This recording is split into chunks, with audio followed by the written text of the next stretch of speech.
Don't call security yet. Something about her isn't random. The words slipped out of William Carter's mouth before he could fully understand why he said them. The cold night air outside his Manhattan office tower pressed against the glass doors as the city hummed with distant traffic and flashing neon reflections. Inside the glow of the building's entrance lights, a small figure was curled up against the wall, barely visible at first glance. Aaliyah Johnson, 7 years old, sat with her knees pulled close to her chest, her small frame wrapped in an oversized hoodie that had seen too many winters.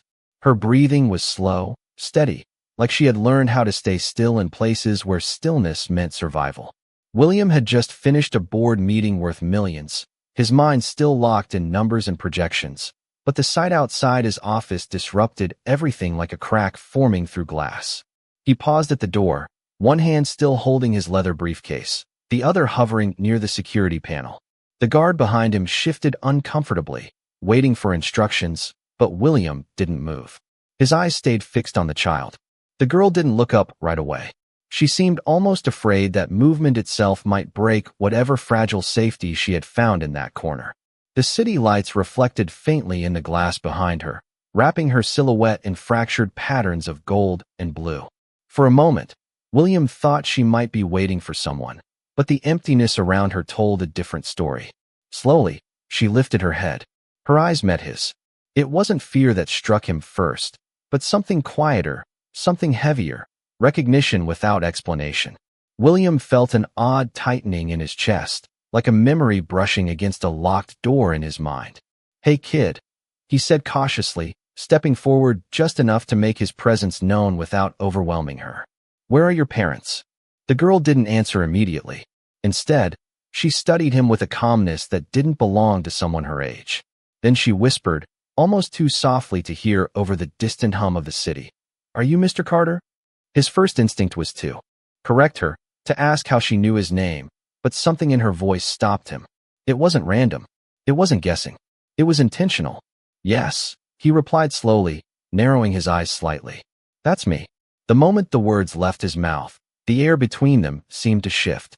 The security guard took a half step forward again, but William raised his hand without looking back.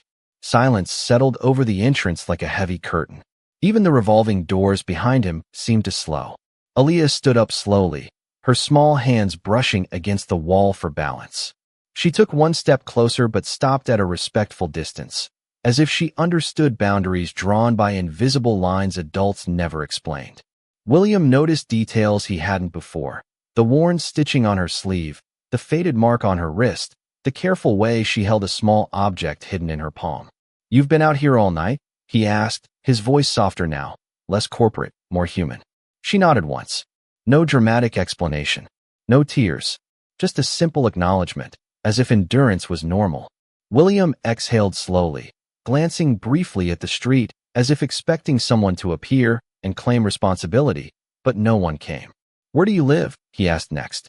The girl hesitated. For the first time, her composure wavered slightly, just enough for William to notice. Then she said something that didn't make sense at first. "I didn't come for a place." He frowned. "Then why are you here?" She looked down at the object in her hand, turning it slightly so the light caught its edge. It was a small, worn photograph, edges softened by time and handling. William couldn't see it clearly yet, but something about it made his stomach tighten in a way he couldn't explain. The silence stretched again, deeper this time, more fragile.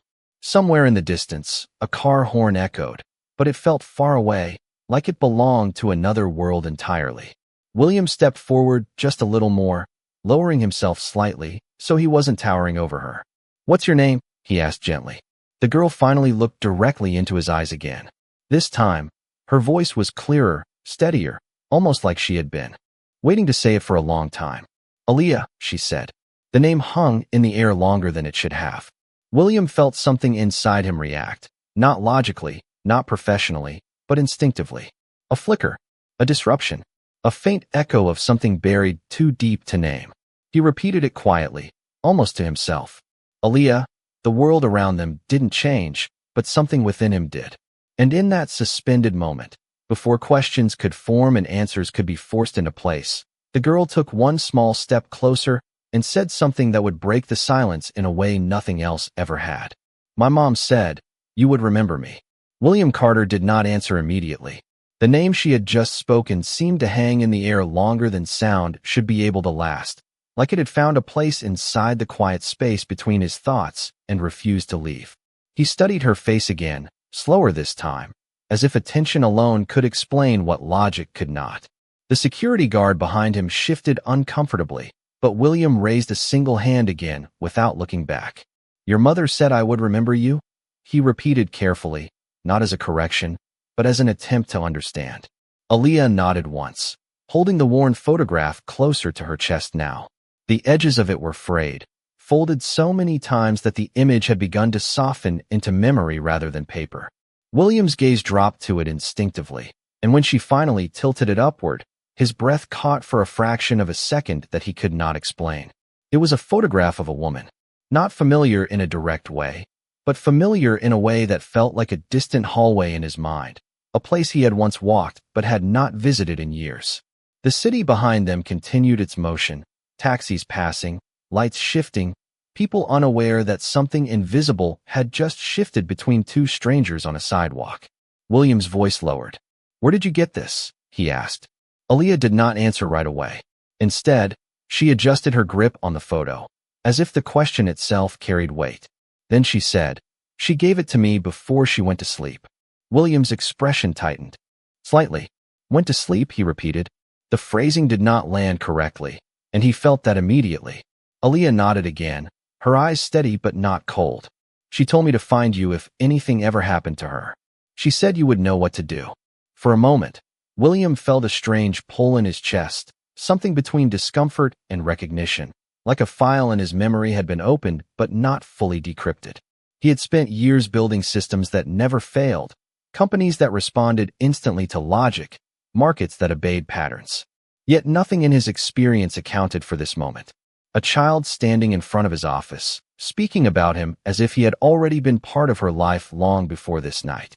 He straightened slightly, scanning the street again, this time not for a caretaker, but for explanation itself. The security guard leaned in slightly. "Sir, should I contact child services?" he asked quietly. William hesitated. It was the logical step, the expected step, the clean solution to something unclear. But before he could respond, Aaliyah spoke again. "She said you would not believe me at first," she said softly. "But she said you would look at this." She lifted the photograph a little higher. William finally reached out, taking it carefully, almost cautiously, as if it might dissolve under pressure. The moment his fingers touched it, something subtle shifted in his expression. His eyes narrowed slightly, not in suspicion, but in focus. There were details in the image he had not processed at first glance. A date scribbled faintly on the back. A location he recognized, but had not thought about in years. And the woman's face, now sharper in memory than it had been in reality. He exhaled slowly. "Where is your mother now?" he asked, though part of him already feared the answer. Aaliyah did not respond immediately. Instead, she looked down at the ground for the first time, as if measuring the weight of the truth before releasing it. When she finally spoke, her voice was quieter than before. "She cannot come," she said. The words were simple, but they landed with a depth that made the surrounding noise of the city feel distant. William did not interrupt. For once, he did not try to fill the silence. Aaliyah continued. "She told me to come here because you would not let me stay outside alone. She said you were not like the others." William felt a flicker of something unfamiliar again, not memory exactly, but the edge of it, like standing in front of a door that had not been opened in a long time. He looked at her carefully now, really looking, noticing the way she held herself with a quiet discipline that did not belong to abandonment, but to instruction, to preparation. "What is your full name?" he asked again, slower. "Aaliyah Johnson," she answered. The surname struck him differently this time, not because it confirmed anything, but because it did not resolve anything. It only expanded the uncertainty. William lowered the photograph slightly, his mind working in ways it had not in years, not in boardrooms, not in negotiations, but somewhere deeper, more personal, more unstable. "Aaliyah," he said carefully, "I need you to tell me exactly what your mother told you, word for word." The girl hesitated, then nodded. The city around them continued to move. unaware that a threshold had just been crossed, that something buried had begun to surface, not through force, but through a single conversation at the edge of a glass tower. And for the first time that night, William Carter did not feel like the one in control of the moment. He felt like someone standing at the edge of a truth he had not yet remembered how to face. William Carter held the photograph slightly away from his body, as if distance alone could help him interpret what his mind refused to organize. The night air around the office tower felt colder now, not because of temperature, but because of something invisible tightening its presence between him and the small girl standing only a few feet away. Aaliyah Johnson watched him without impatience, without fear, only with a quiet certainty that made the silence feel heavier than sound. The security guard shifted again, now clearly unsure whether to escalate the situation or wait for instruction, but William did not acknowledge him. His attention was locked entirely on the faded image in his hand. The woman in the photograph stood on a simple street corner, sunlight soft on her face, her expression calm in a way that suggested a moment before everything changed. William's eyes narrowed slightly as he tilted the image, and that was when something inside him reacted, not as a thought, but as a sensation, like a locked drawer suddenly rattling open. Aaliyah spoke softly, breaking the silence with careful words. "She used to work near buildings like this," she said, pointing faintly toward the glass tower behind them. "She said you built places like this." William did not respond immediately. Instead, his grip on the photograph tightened slightly, almost imperceptibly, as though pressure could stabilize memory. He repeated quietly, almost to himself, "She worked for me?" Aaliyah nodded. "She said you helped her once, when she had nowhere else to go." The phrase struck him differently than the others. Not because it confirmed anything, but because it aligned too neatly with a forgotten period of his life, one that existed before precision and structure had consumed his attention. He tried to place it, searching through years of meetings, construction projects, acquisitions, names that once mattered but had since dissolved into corporate history. Nothing surfaced cleanly, only fragments, edges of conversations, brief encounters half remembered and half dismissed. William lowered the photograph slightly and looked at Aaliyah again, this time with a sharper focus. "What exactly did she tell you about me?" he asked. Aaliyah hesitated, then reached into her pocket and pulled out a small folded note.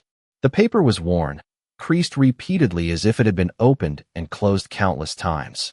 She handed it to him without ceremony. William unfolded it carefully. The handwriting was uneven but deliberate, the kind of writing done quickly but with intention behind every word. As his eyes moved across the lines, his expression began to change in subtle stages. First confusion, then recognition of phrasing, then something deeper, something unsettled. A name appeared in the note, one he had not spoken aloud in years. His jaw tightened slightly. The city noise around them seemed to fade further, replaced by a quiet that felt almost unnatural. For a brief moment, William was no longer standing outside his office building. He was somewhere else entirely, somewhere older, dimmer, filled with unfinished conversations and decisions made too quickly.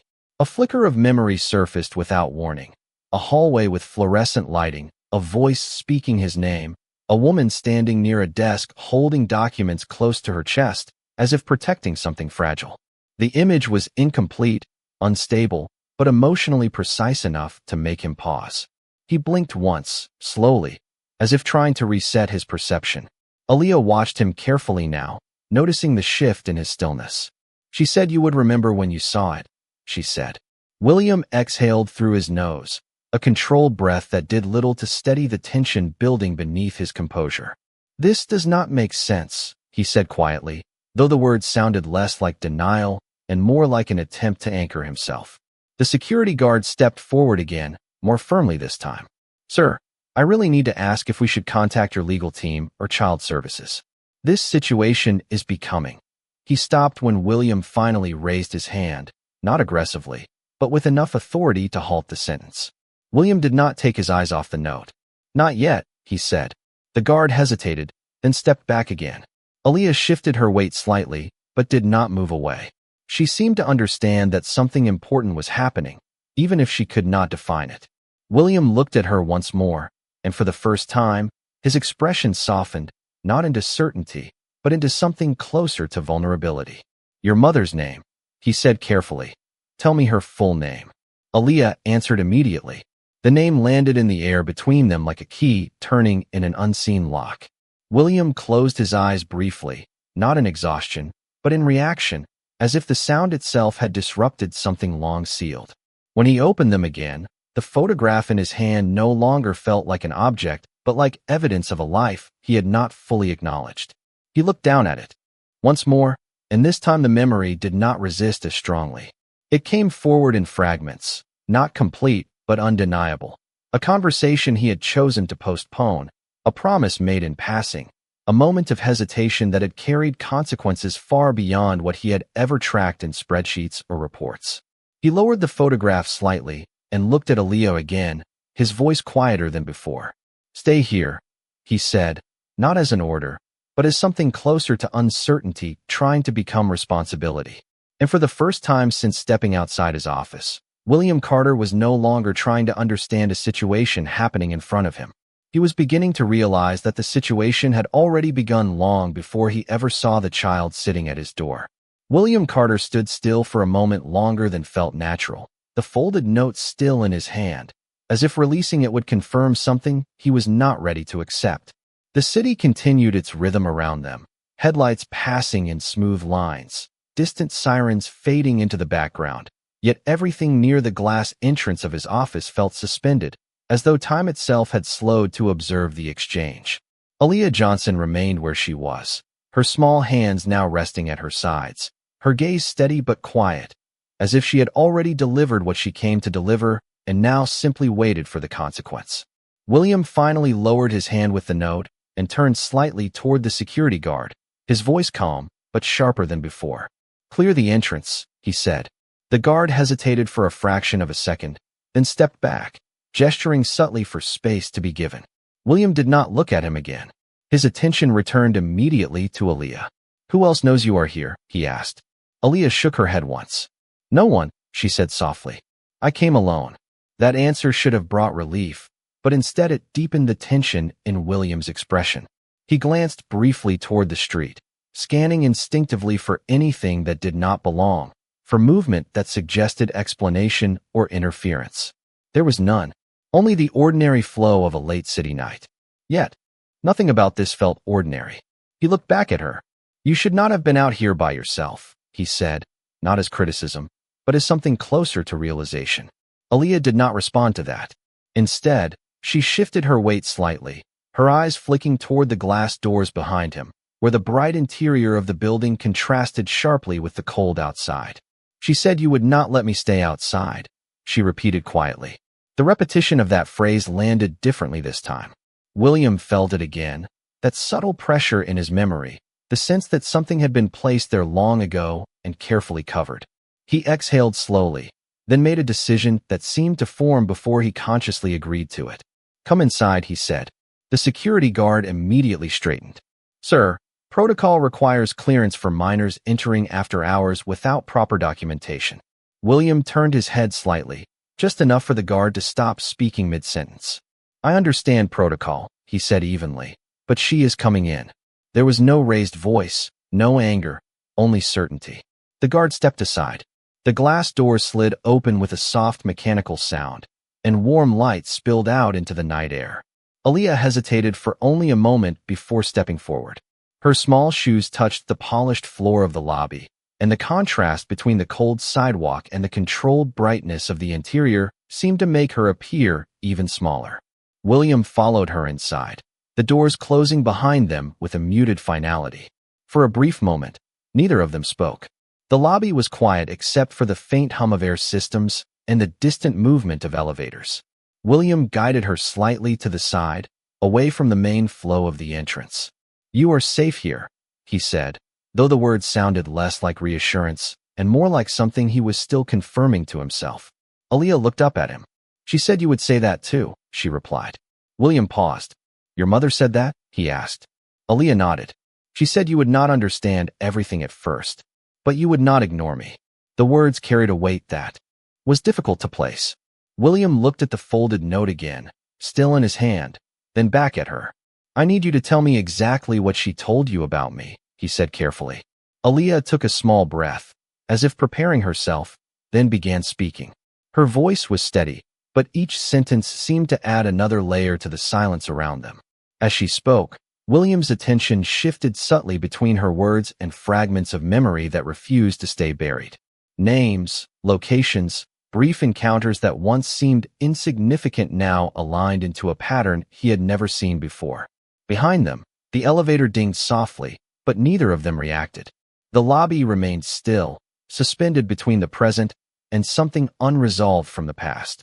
When Aaliyah finished, she did not add anything else. She simply looked at him, waiting. William stood there for a long moment without speaking. Then he lowered his gaze slightly, not to avoid her, but to process what he was now no longer able to dismiss. "I am going to make a call," he said finally. His voice was controlled, but something beneath it had shifted. "And then we are going to find out exactly what happened."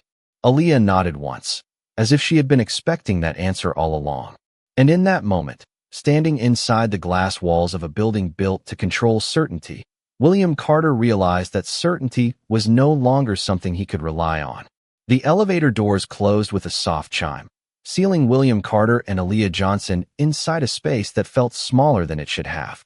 The mirrored walls reflected both of them at once, the contrast between his tailored suit and her worn clothing more visible in the enclosed silence.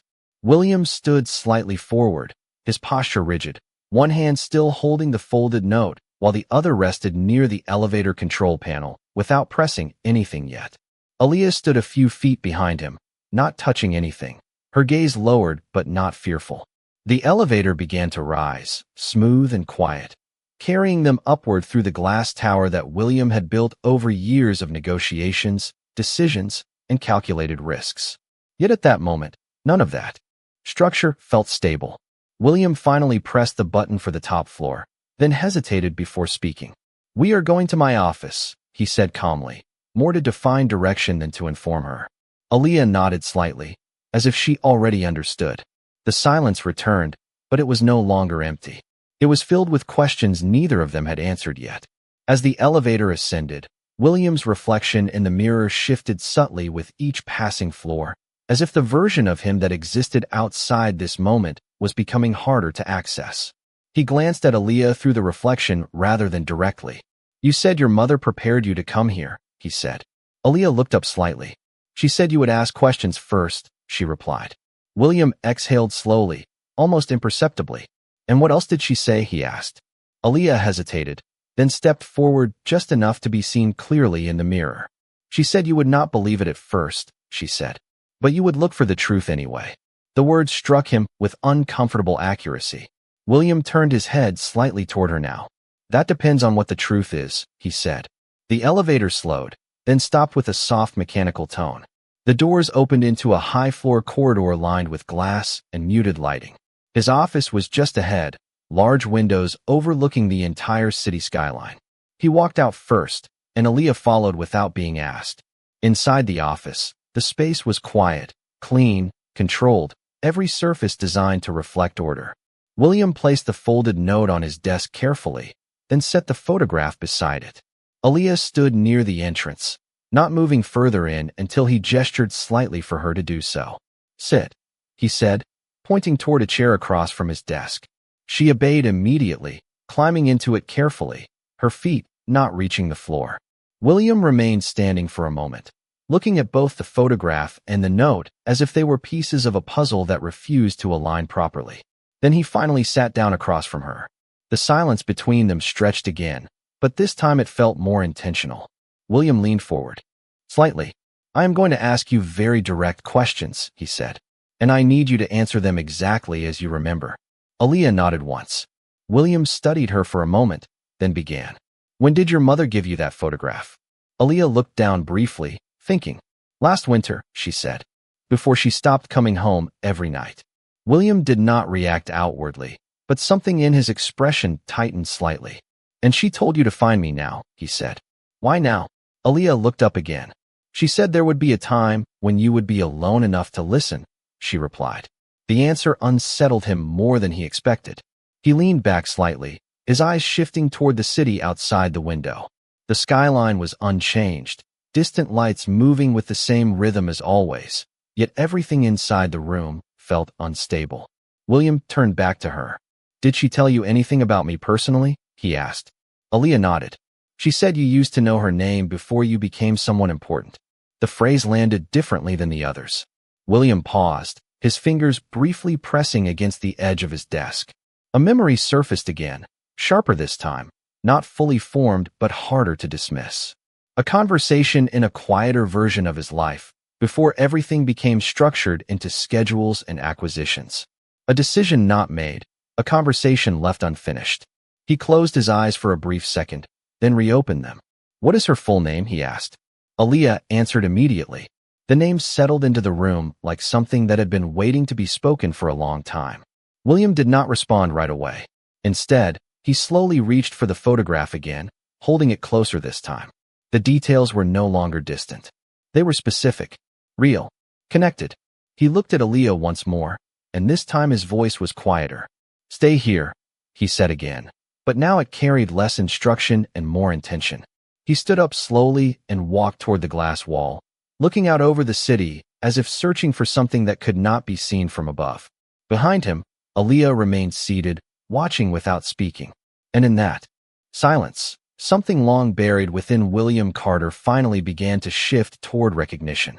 William Carter remained standing near the glass wall of his office, the city spread out beneath him like a living network of light and motion, but none of it reached him in the way it normally would.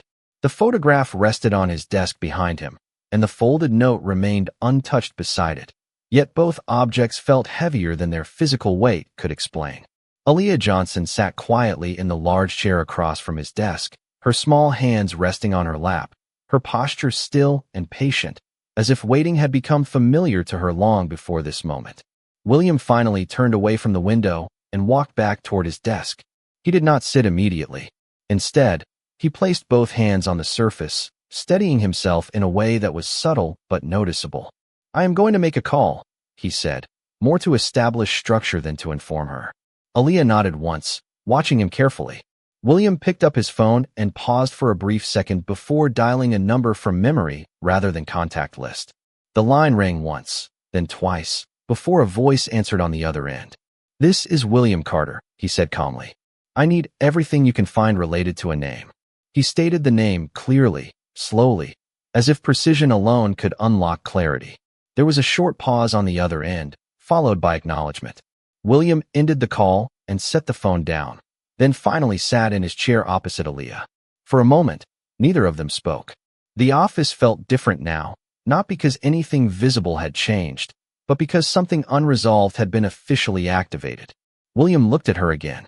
"If what you are saying is true," he said carefully, "then there are records, there are documents, there are explanations that exist outside of memory." Aaliyah listened without interrupting. William continued, "But I need to understand your timeline. When was the last time your mother was fully present with you?"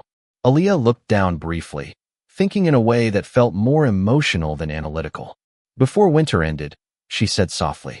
"After that, she worked more at night. Then she stopped coming home the same way." William's expression tightened slightly, but he remained composed. He leaned forward again, his voice quieter now. "Did she ever mention me directly after that?" Aaliyah nodded.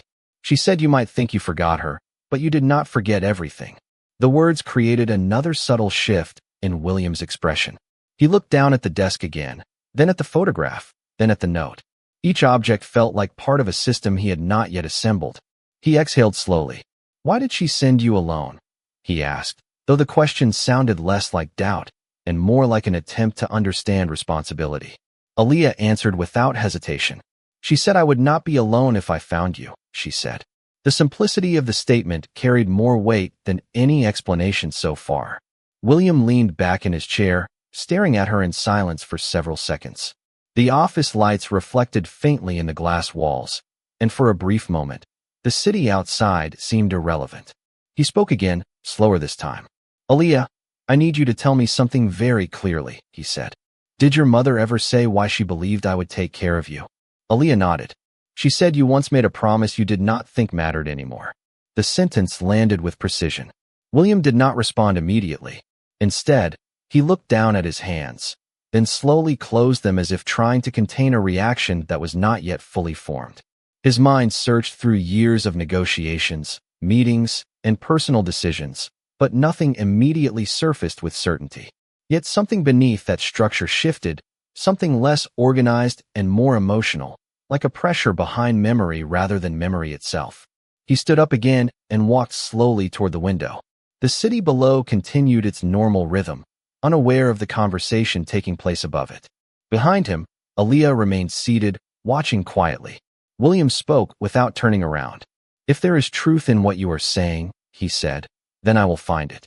Not through assumption, not through belief, but through fact." He paused briefly, then added in a lower voice, "And if there is something I failed to see before, I will see it now." Aaliyah did not respond, but her attention remained fixed on him.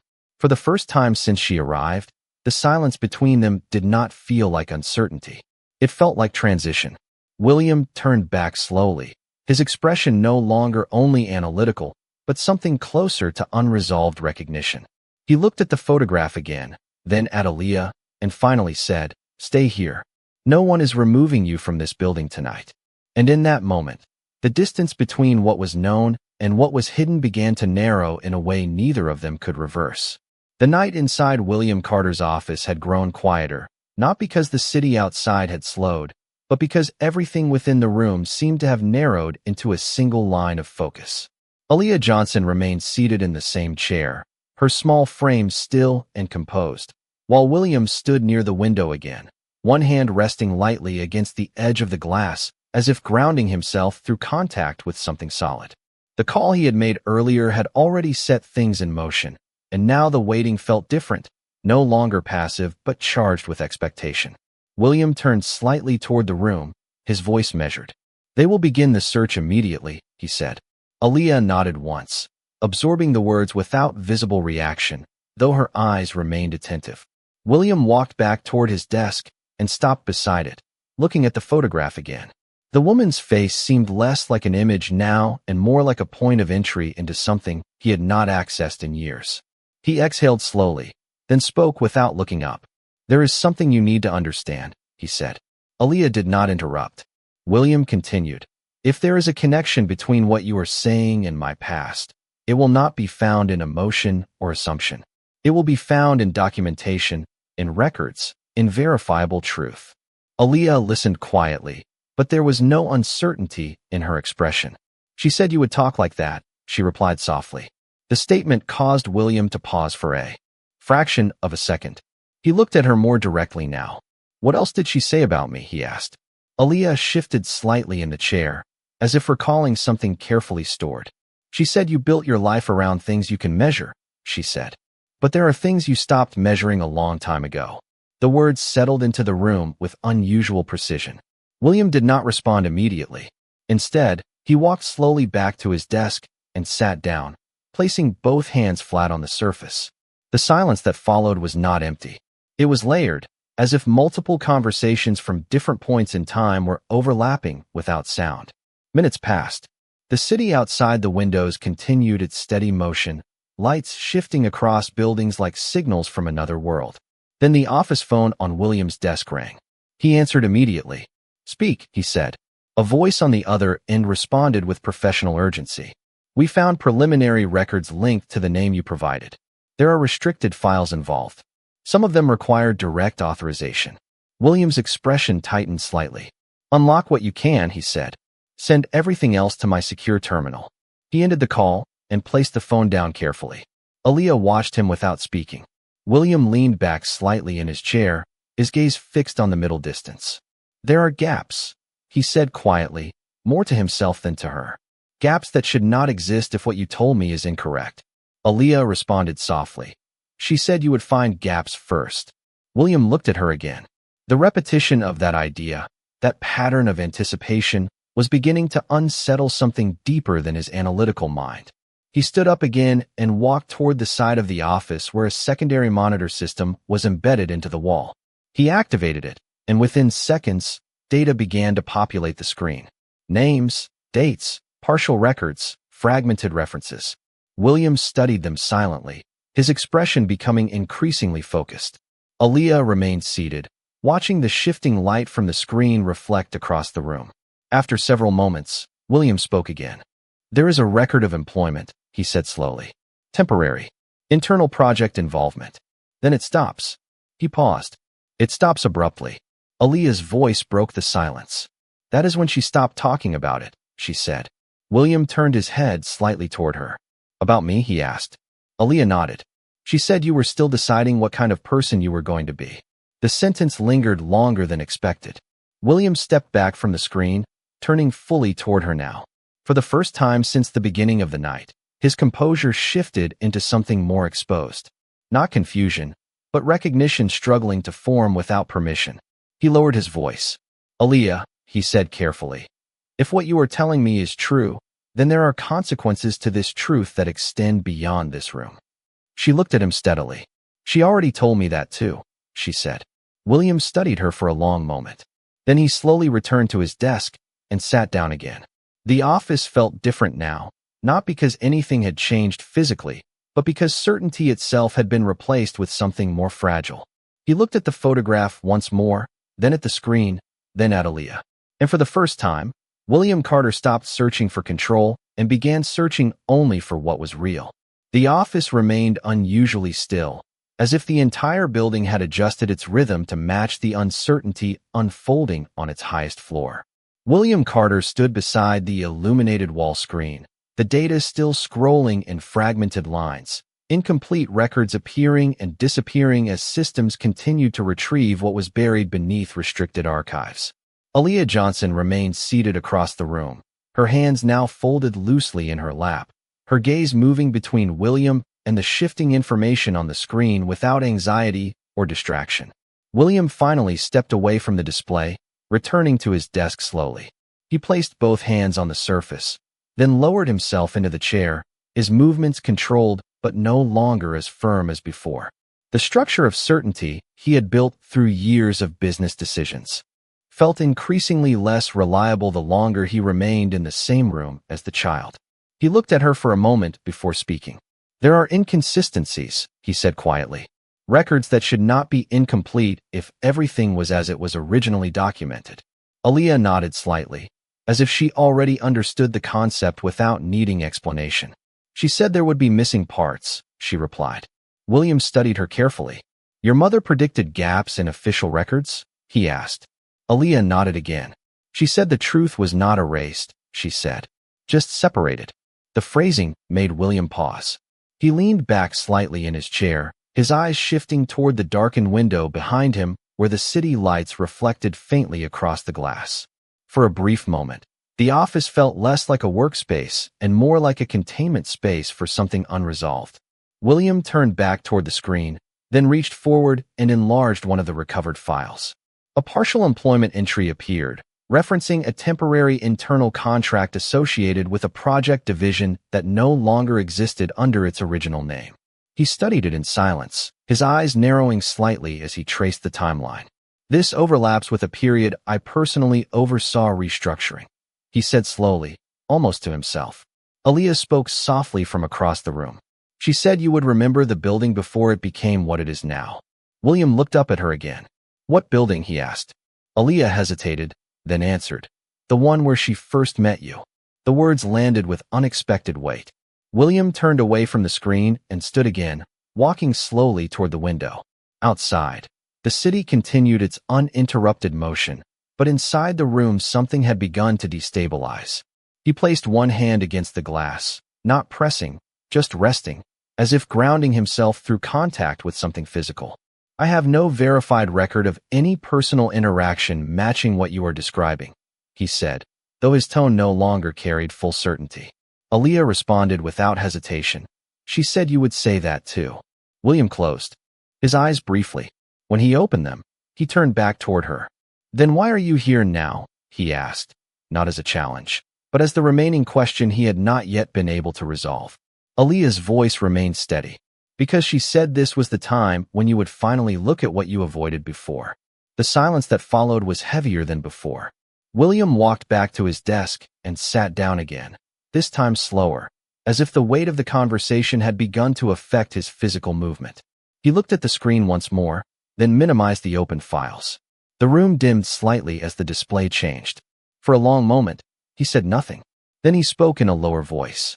If there is a history I am not remembering clearly, then it means decisions were made without full awareness of their outcome.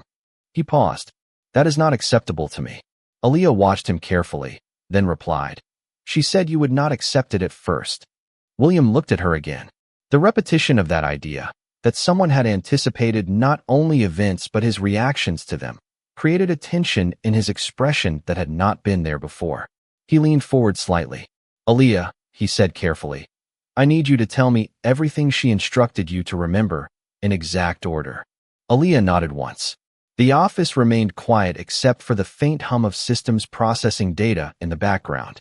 And in that controlled silence, William Carter began to understand that what he was facing was no longer just a question of missing information, but a reconstruction of a past he had never fully acknowledged. William Carter remained seated at his desk, but his posture had shifted from controlled authority to something quieter, more exposed, as if each new fragment of information was slowly removing the structure he had built around certainty. Across from him, Aaliyah Johnson sat with her hands folded neatly, her eyes focused not on the screens or the documents, but on him, as if she was following a path she had walked in her mind many times before arriving here. The room was illuminated only by the soft glow of the city beyond the glass and the dim light of the workstation still displaying partial records. William spoke first, his voice steady but lower than before. Start from the beginning, he said. Aaliyah nodded once, taking a small breath. She said the first thing you would try to do is find proof in systems, she began. But the first truth is not in systems. William listened without interruption, his gaze fixed on her. She continued. She said you would look for dates, contracts, and files, but what you forgot was what happened before those things existed. William's expression tightened slightly, but he did not speak. Aaliyah shifted slightly in her chair, still calm, still precise in her words. She told me to tell you that you met her before you became someone everyone listens to, she said. Back when you still asked questions instead of only giving answers. William exhaled slowly through his nose, as if holding back a reaction that was not yet fully formed. He turned briefly toward the desk screen again, then back to her. Where exactly did she say we met? He asked carefully. Aaliyah looked down for a moment, as if retrieving something stored in careful order. She said it was not in a building like this, she replied. It was in a place where people were trying to fix things that no one else wanted to fix. The sentence landed differently than the others. William leaned back slightly in his chair, his eyes shifting toward the window again. But this time he was not looking at the city. He was looking inward, searching through layers of memory that had not been accessed in years. The office remained silent except for the faint system hum and distant city motion. But inside the room, something had begun to reorganize itself. William spoke again, more slowly. She gave you instructions beyond coming here, he said. Aaliyah nodded. She said if you listened without interrupting, you would start remembering in order. William looked at her for a long moment, then reached forward and opened another secured file on his system. Additional data began to populate the screen, slower this time, as if the system itself was acknowledging deeper archival layers. Names appeared, then faded, then reappeared with slight variations. One entry caught his attention and remained. A location reference tied to a community development initiative from years earlier, one that had been closed quietly during corporate restructuring. He stared at it, unmoving for several seconds. A faint pressure formed behind his eyes, not pain, but recognition struggling to surface. Aaliyah continued softly. She said you once promised her that no one would be forgotten in places like that. William's fingers tightened slightly against the edge of the desk. That is not in any formal record, he said quietly. Aaliyah nodded. She said that is why you would not find it in records. The words created a pause that neither of them broke immediately. William finally stood again, moving slowly toward the window. His reflection appeared in the glass, overlapping with the city lights beyond. He placed one hand against the surface, then spoke without turning around. If what you are saying is accurate, then there is a period of my life that has been intentionally or unintentionally disconnected from the official narrative. Aaliyah responded calmly. She said you would describe it that way first. William turned back toward her. And what happens after I remember? He asked. Aaliyah did not answer immediately. Instead, she reached into her pocket again and retrieved something small, carefully folded. She placed it on the desk without stepping forward. William looked at it, but did not touch it right away. She said to give you this only when you asked that exact question, Aaliyah said. The room seemed to narrow further as William reached for it slowly. When he unfolded the paper, his eyes scanned the contents with increasing stillness. The lines were brief, but structured in a way that suggested familiarity, not instruction. As he read, his expression changed in subtle stages, first confusion, then recognition of tone, then something deeper that disrupted his composure. He lowered the paper slightly. The silence in the room expanded until it felt absolute. Aaliyah watched him carefully, waiting without pressure. William finally spoke, his voice quieter than before. This was written by someone who knew me when I was not who I am now, he said. Aaliyah nodded once. She said you would understand it immediately when you saw it. William remained still for several seconds, then slowly placed the paper back on the desk. His eyes moved from it to Aaliyah. Something in his expression had changed, not fully resolved, but no longer purely analytical. Aaliyah, he said carefully, I need to ask you one final question. She looked up at him without hesitation. William paused, then continued, his voice measured but no longer entirely controlled by certainty. When she told you to come here, what exactly did she say you would find when you looked at me? The room fell into a silence so complete that even the city outside seemed distant. Aaliyah held his gaze for a moment longer than before, then spoke softly, clearly, and without doubt. And in that moment, everything William Carter thought he understood about his past began to shift toward an answer he was not yet ready to fully hear.